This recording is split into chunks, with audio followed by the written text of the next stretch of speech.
For centuries, a collection of mystical texts known as the Hermetic Corpus has operated as a silent engine for Western philosophy, claiming to hold the keys to the universe. Traditional history credits these insights to Hermes Trismegistus, a mythic godlike sage supposedly teaching in the temples of Hellenistic Egypt. These manuscripts became the foundational curriculum for the European Renaissance. They inspired rebellious thinkers and alchemists like Giordano Bruno to look past the church and toward an ancient, forgotten magic. But this cultural explosion was built on a calculated deception. The text wasn't Egyptian, and its author wasn't a god. He was a real, documented king who spent his life fighting the Roman Empire. Evidence suggests the actual architect of the Hermetic Corpus was Mithridates VI Eupator, the legendary king of Pontus. Mithridates is famously remembered as the Poison King, a man so paranoid about assassination that he successfully immunized himself against every known toxin. But while he hardened his body against Rome, he was secretly training his mind as a divine polymath and philosopher. This shifts the story away from Egypt and toward the Black Sea. His realm, the Bosporan kingdom, functioned as a massive intellectual bridge where the ideas of the East and West were forcibly merged. Rome's most persistent military threat was simultaneously drafting a global theology intended to outlast his empire. Mithridates distanced himself from traditional Greek paganism and the Olympian gods. He instead elevated the Targelian faith, a philosophy dedicated to a single, most high god.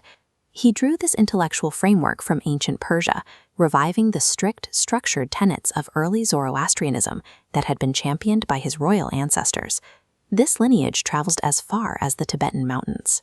There, it mirrored the ancient Bon religion, a system that shared the same obsession with spiritual hierarchy and universal order.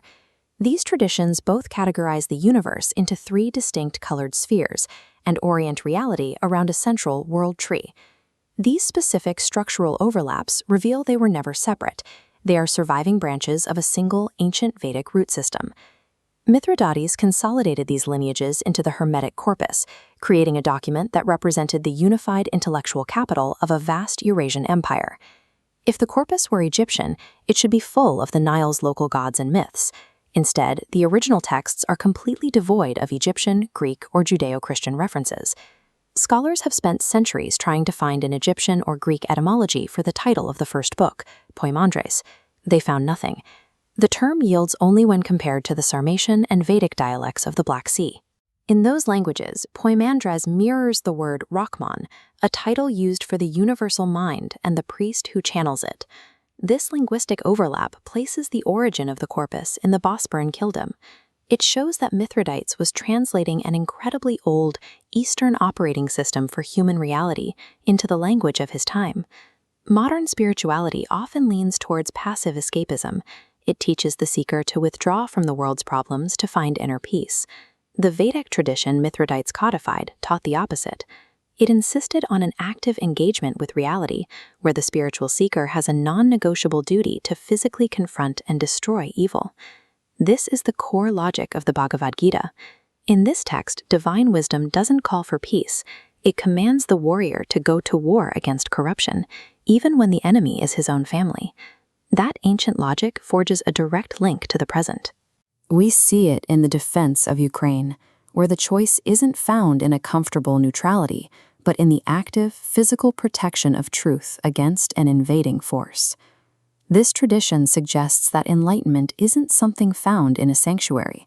It's found in the courage to act. The Hermetic Corpus is a king's field manual for reality, designed for those who choose to fight for the truth within it.